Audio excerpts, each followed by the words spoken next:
वाहिगुरु जी। श्लोक शेख फरीद के।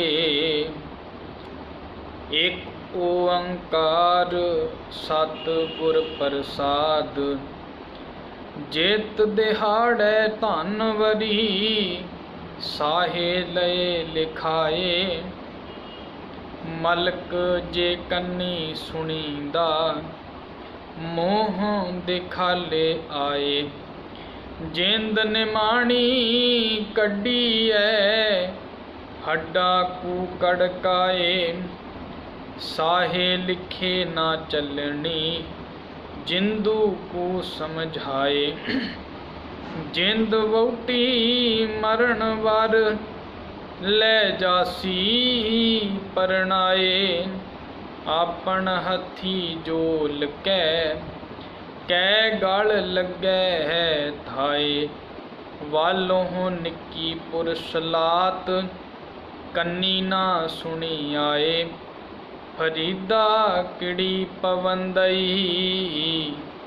खड़ा नायाप मुहाए। फरीदा किड़ी पवंदई, खड़ा नायाप मुहाए। वाहिगुरु जी का खालसा, वाहिगुरु जी की फतेह। गुरु प्यारे, गुरु सवारे सतसंगी जनों, सतगुर दी अपार मिहरामत बख्शिश दे नाल पिछले दिहाड़ियां दे अंदर आपां आनंद साहिब जी दी पावन गुरबाणी दी विचार कर चुके हाँ। और अज आपां बाबा शेख फरीद जी, जिन्हां ने सानू श्लोकां दे राहीं और उन्हां दे शब्दां दे राहीं सानू बहुत ज्ञान बख्शिश कीता है। वो जदों भी गल करते ने, बंदे नू यही समझा रहे ने भी अपने कर्मां वल झाती मार और समय दे वल झाती मार। ये निकलदा पिया है। समय नू संभालदा होया अपने कर्म ठीक कर ले और रब दे नाल, अल्लाह दे नाल तेरा मिलाप वो सहजे हो सकता है। उन्हां दे श्लोक जो धन गुरु ग्रंथ साहिब जी की पावन गुरबाणी दे अंदर 1377 अंग दे उपर शुरू हुंदे ने। आपां जिवें जिवें समा बनिया एक श्लोक दो श्लोक हौली हौली आपां विचारते जावांगे। कोशिश यही है कि वध तो वध गुरबाणी आपां समझ लईए, क्योंकि बड़ा पाठ कीता है, बड़ा सुनिया है, पर समझण दा यतन कोई विरला ही करदा है, कोई विरला ही करदा है। क्योंकि गुरबाणी जे समझ आ जाए ना, तो सानू अकाल पुरख परमेश्वर दे घर दे विच पहुँचण दा जिहड़ा रस्ता है वो सहज ही पता लग जाएगा। सानू फिर कोई अपने वल्लों गलत तरीके नाल भरमा के उलझा नहीं सकेगा। अज पहले श्लोक अंदर बाबा फरीद साहब जी ये साडे सामने विचार रख रहे ने भी ये शरीर ये तैनू मिलिया है जगत दे विच अकाल पुरख दे नाल मिलाप दे लई, पर ये मिलन दे नाल ही इहदा समा भी सीमित हो चुका है। जो तू इनू शरीर नू लैके मौजां मानण विच लग चुका है, ये भुल ही गया है कि मैं कदी ये शरीर नू छड्डना भी है। वो गल अज चेते करा रहे ने। और उदाहरण बाबा फरीद साहब गल मौत दी कर रहे ने और उदाहरण विआह दी लै रहे ने। समझण वाले नू ढैंदी कला दे विच जाण ही नहीं दे रहे। उदाहरणा क्योंकि असल है तो ये एक रब्बी तोहफा ही है, इनू असी दुख दे विच लै लैने आ, पर ये दुख की गल नहीं, ये भी रब्बी एक तोहफा है। जे जन्म तोहफा है ना, मौत भी तोहफा है। तुसी आप सोचो, मान लो सारी दुनिया विच मौत ना होवे, बंदियां दा जन्म होई जावे, मौत किसे दी होवे ना, ਤੇ ਇਹ ਸੰਸਾਰ ਵਿੱਚ ਬਣੇਗਾ ਕੀ ਬਣੇਗਾ? ਇਹ ਅਕਾਲ ਪੁਰਖ ਦੀ ਬੜੀ ਵੱਡੀ ਰਹਿਮਤ ਹੈ। ਉਹਨੇ ਸ੍ਰਿਸ਼ਟੀ ਦਾ ਇੱਕ ਬੈਲੈਂਸ ਬਣਾਉਣ ਦੇ ਲਈ, ਸਮਤੋਲ ਕਰਨ ਦੇ ਲਈ ਉਹਨੇ ਇਹ ਸਿਸਟਮ ਬਣਾਇਆ ਜਿਹਨੂੰ ਅਸੀਂ ਗੁਰਬਾਣੀ ਦੇ ਵਿੱਚ ਪੜ੍ਹਦੇ ਹਾਂ, ਸੰਜੋਗ ਵਿਜੋਗ ਦੋਏ ਕਾਰ ਚਲਾਵੇਂ। ਸੰਜੋਗ ਭਾਵ ਮਿਲਣਾ, ਵਿਜੋਗ ਭਾਵ ਵਿਛੜ ਜਾਣਾ, ਮਿਲਾਪ ਹੋਣਾ ਔਰ ਵਿਛੜਨਾ ਸੰਸਾਰ ਦੀ ਕਾਰ ਪੈ ਚਲਾਉਂਦੇ ਨੇ। ਬਾਬਾ ਫਰੀਦ ਸਾਹਿਬ ਅੱਜ ਰਹਿਮਤ ਕਰ ਰਹੇ ਨੇ ਕਿ ਜਿਤ ਦਿਹਾੜੈ ਧਨ ਵਰੀ।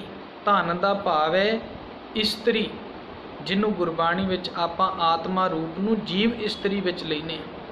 ਉਹਦੇ ਵਿੱਚ ਬੰਦੇ ਵੀ ਆ ਜਾਂਦੇ ਨੇ, ਉਹਦੇ ਵਿੱਚ ਔਰਤਾਂ ਵੀ ਆ ਜਾਂਦੀਆਂ ਨੇ। ਮਰਦ ਔਰ ਔਰਤ ਦੋਨੋਂ ਇਸ ਕੈਟਾਗਰੀ ਵਿੱਚ ਆਉਂਦੇ ਨੇ, ਕਿਉਂਕਿ ਹਰ ਇੱਕ ਨੂੰ ਗੁਰਬਾਣੀ ਜੀਵ ਇਸਤਰੀ ਦੇ ਵਿੱਚ ਗਿਣਦੀ ਹੈ। ਜਿਤ ਦਿਹਾੜੈ, ਜਿਤ ਦਾ ਭਾਵ ਹੈ ਜਿਸ ਦਿਹਾੜੈ, ਜਿਸ ਦਿਨ ਧਨ ਵਰੀ, ਇਸ ਇਸਤਰੀ ਨੇ ਵਿਆਹੇ ਜਾਣਾ ਹੈ। ਜਿਤ ਦਿਹਾੜੈ ਧਨ ਵਰੀ, ਸਾਹੇ ਲਏ ਲਖਾਏ। ਸਾਹੇ ਲਖਾਏ ਭਾਵ ਇਹਦਾ ਸਾਹਾ, ਇਹਦਾ ਸਮਾਂ, ਕਿਹੜਾ ਦਿਨ ਹੋਵੇਗਾ, ਕਿਹੜਾ ਟਾਈਮ ਹੋਵੇਗਾ, ਕਿਹੜਾ ਮਹੀਨਾ, ਕਿਹੜਾ ਸਾਲ, ਉਹ ਪਹਿਲਾਂ ਹੀ ਇਹਦਾ ਨਿਸ਼ਚਿਤ ਹੈ। ਜਿਹਨੂੰ ਗੁਰਬਾਣੀ ਕਹਿੰਦੀ ਮਰਨ ਲਿਖਾਏ ਮੰਡਲ ਮਹਿ ਆਏ।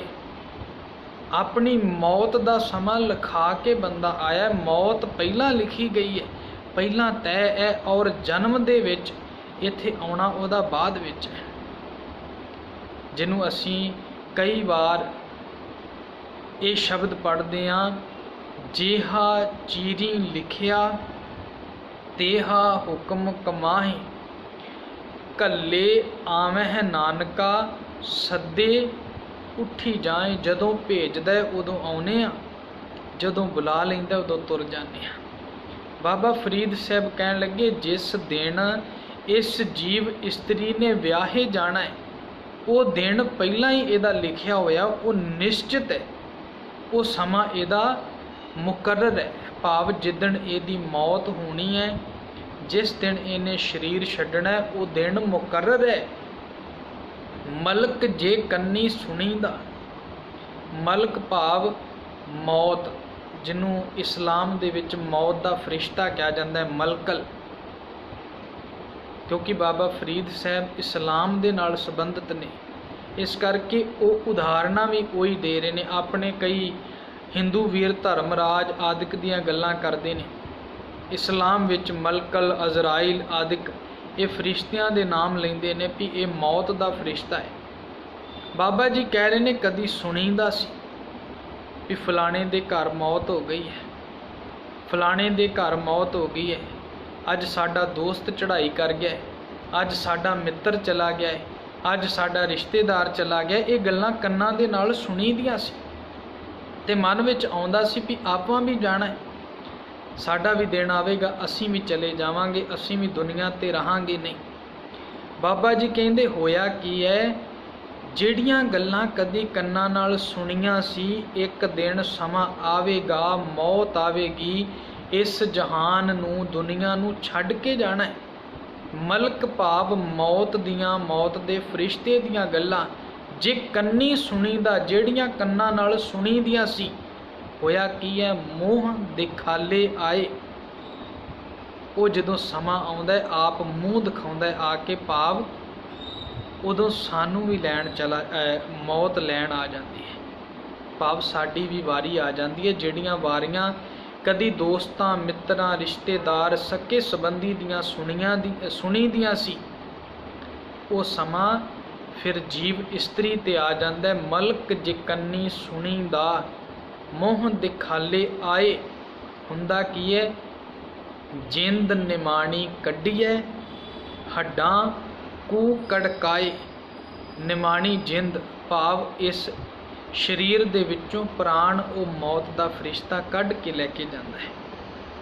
ਭਾਵ ਇਸ ਜੀਵ ਇਸਤਰੀ ਨੂੰ ਇਹ ਸਰੀਰ ਛੱਡਣਾ ਪੈਂਦਾ ਹੈ।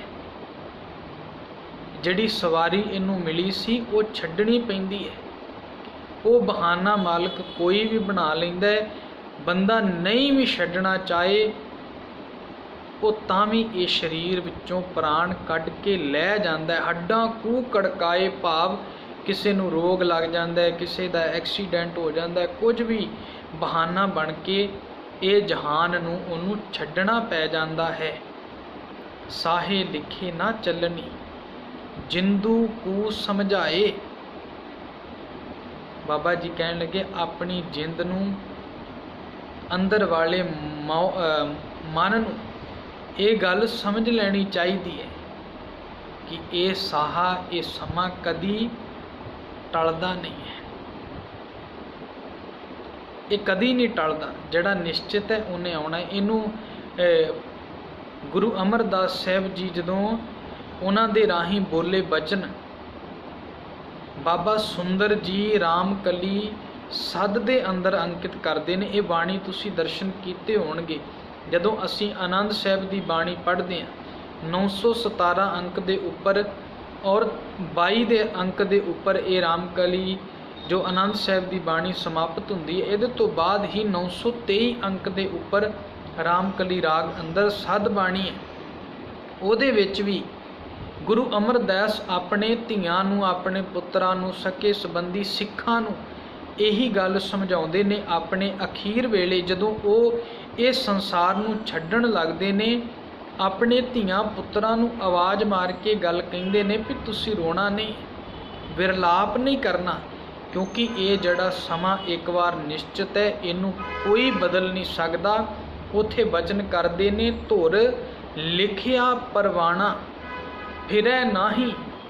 ਫਿਰੈ ਨਾਹੀ ਭਾਵ ਉਹ ਟਲੇਗਾ ਨਹੀਂ। ਜਿਹੜਾ ਧੁਰ ਤੋਂ ਪਰਵਾਣਾ ਸੱਦਾ ਲਿਖਿਆ ਗਿਆ ਹੈ, ਧੁਰ ਲਿਖਿਆ ਪਰਵਾਣਾ ਫਿਰੈ ਨਾਹੀ ਗੁਰ ਜਾਵੇ ਹਰ ਪ੍ਰਭ ਪਾਸ ਜਿਉ। ਗੁਰੂ ਹਰੀ ਦੇ ਪਾਸ ਜਾਂਦਾ ਪਿਆ, ਕਿਉਂਕਿ ਇਹ ਸਮਾਂ ਹਰ ਇੱਕ ਤੇ ਆਉਣਾ। ਗੁਰੂ ਨਾਨਕ ਸਾਹਿਬ ਕਹਿੰਦੇ ਸਮਾਂ ਮੇਰੇ ਤੇ ਵੀ ਆਇਆ, ਮੇਰੇ ਤੇ ਵੀ ਸਮਾਂ ਆਇਆ। ਔਰ ਉਹਨਾਂ ਨੇ ਵੀ, ਤੁਸੀਂ ਸੋਲਾ ਸਾਹਿਬ ਦੀ ਬਾਣੀ ਪੜ੍ਹੋਗੇ, ਉਦਾਹਰਣ ਉਹਨਾਂ ਨੇ ਵੀ ਵਿਆਹ ਦੀ ਲਈ ਹੋਈ ਹੈ।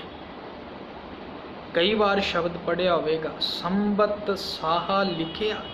ਸੰਬਤ ਭਾਵ ਸਾਲ, ਸਾਹਾ ਭਾਵ ਉਹ ਸਮਾਂ, ਲਿਖਿਆ ਸੰਬਤ ਸਾਹਾ ਲਿਖਿਆ ਮਿਲ ਕਰ ਪਾਵਹੁ ਤੇਲ। ਇਸ ਕਰਕੇ ਤੁਸੀਂ ਸਾਰੀਆਂ ਸਖੀਆਂ ਸਹੇਲੀਆਂ, ਜਿਵੇਂ ਉਹ ਬੱਚੀ ਨੂੰ ਵਿਆਹ ਵੇਲੇ ਮਾਈਏ ਭਾਵ ਤੇਲ ਪਾਇਆ ਜਾਂਦਾ ਹੈ, ਉਹਨੂੰ ਉਹਦੇ ਸ਼ਗਨ ਕੀਤੇ ਜਾਂਦੇ ਨੇ। ਗੁਰੂ ਨਾਨਕ ਸਾਹਿਬ ਕਹਿੰਦੇ ਤੁਸੀਂ ਵੀ ਮੈਨੂੰ ਮੇਰੇ ਮਾਲਕ ਨੇ ਲੈਣ ਆਉਣਾ ਹੈ।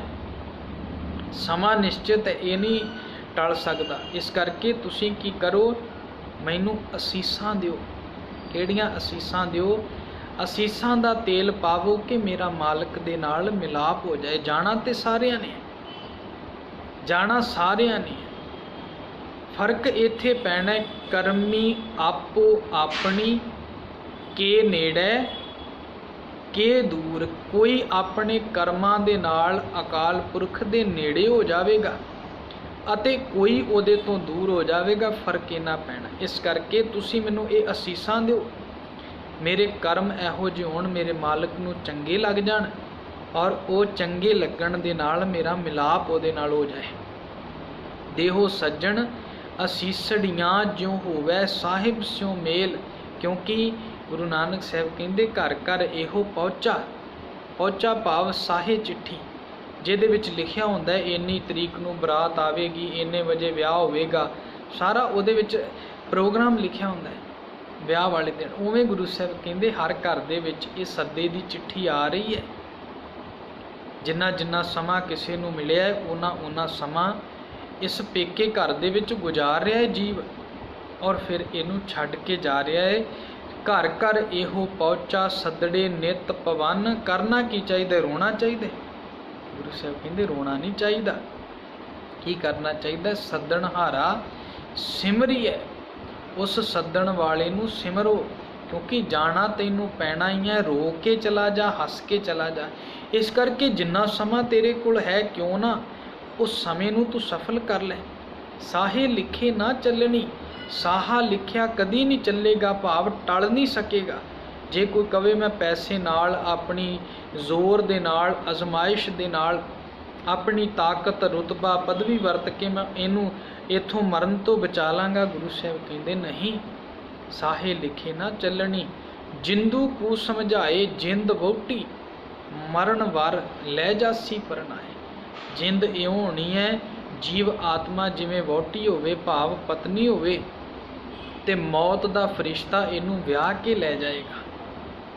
भाव संसार पेका कर छड्डना पएगा। आपन हत्थी जोल कै गल लगे धाए, अपने हत्थी ये शरीर इस आत्मा नू तोरेगा। ये शरीर अपने हत्थी तोरेगा, शरीर इनू छड्डेगा आत्मा नू। पर जदों ये आत्मा शरीर विचों निकल जाएगी, शरीर की कोई कदर कोई कीमत नहीं लगेगी, फिर इस संसार विच किसी काम नहीं होना। ये मिट्टी हो जाना है और इनू किसी ने साड़ देना है, किसी ने दबा देना है। आपो अपने हिसाब दे नाल ये शरीर सांभिया जाना है, क्योंकि जदों आत्मा ही निकल गई पिछे तो ये मिट्टी है, मिट्टी नू संभालना है केवल, यदि कोई कदर कोई कीमत नहीं रह जाएगी। ज़्यादा तो ज़्यादा कुछ घंटे ये रिश्तेदार सके संबंधी इनू अपने घर रखणगे, ज़्यादा समय इनू अपने घर भी नहीं रखणगे, क्योंकि जिहड़ी चीज़ सी वो निकल चुकी, ओदी कदर सी कीमत सी, वो संभालिया नहीं, बाद विच इहदी कोई कीमत नहीं रहनी। वालों निक्की पुरसलात कन्नी ना सुनी आए, फरीदा किड़ी पवंदई खड़ा ना आप मुहाए। किड़ी पवंदई भाव ये मनुख नूं आवाज़ां पैंदियां ने भी दुनिया जा रही है, किनू नहीं पता भी मैनू मौत आउणी है, मैं जाना है। पर फिर भी बाबा जी कहन लगे मनुख अपने आप नूं धोखे दे विच पाउंदा है ना। मान लो असीं बैठे हैं, साडे सामने किन्ने चले गए ने ते सानू नहीं पता जी वो जा रहे ने, साडे दादे पड़दादे पिता पुरखी किन्ने चले गए ने, ते संसार ते असीं भी छड्डना है। पर फिर भी बाबा जी कहंदे मनुख अपने आप नूं भुलेखे विच पाउंदा है, मौत वाले पासियों ध्यान पासे करके संसार विच ला लैंदा है। पैसे पिछे, गुनाहां पिछे, ये अपने गुनाहां नूं भैड़े कर्मां नूं दूर करन लई तैयार ही नहीं, इहनूं पता ही नहीं कि मौत आ जानी है। अपने आप नूं धोखे विच ना पा, बाबा फरीद साहब कहंदे धोखे दे विच ना पा, संसार छड्डना है ये गल पक्की है और समा भी निश्चित है, पर तैनूं नहीं पता वो समा किहड़ा। इस करके धोखे विच पाउण दी थां दरवेशी कमा, दरवेशी कमाउण दा भाव है अपने जीवन नूं सुधार लै, रब्बी हुक्म दे विच लै आ, नियम दे विच लै आ, वो कर्म कर लै जिहड़े कर्म रब नूं चंगे लगदे ने, जिहड़े कम्मां नूं कीतियां रब दे नाल नेड़ता बन जानी, वो काम अपने जीवन विच लै आ, तां तेरा जन्म इत्थे आया सफल होवेगा। पहले श्लोक विच बाबा फरीद साहब ने समझाया है मौत आउणी है, उहदा समा निश्चित है। अपने आप नूं धोखे विच ना रख भी शायद मैं पता नहीं किन्ना समा इत्थे रहना है। अपने भैड़े कम्मां तो, गुनाहां तो, ऐबां तो तौबा कर लै, अपने जीवन विच गुण इकट्ठे करने शुरू कर दे, तां जो तेरा मिलाप रब दे नाल सौखा हो जाए। ये बेनतियां प्रवान करनियां। कल रोज़ आपां अगलेरे श्लोक दे नाल विचार साझी करांगे। फतेह बुलाओ। वाहिगुरू जी का खालसा, वाहिगुरू जी की फतेह।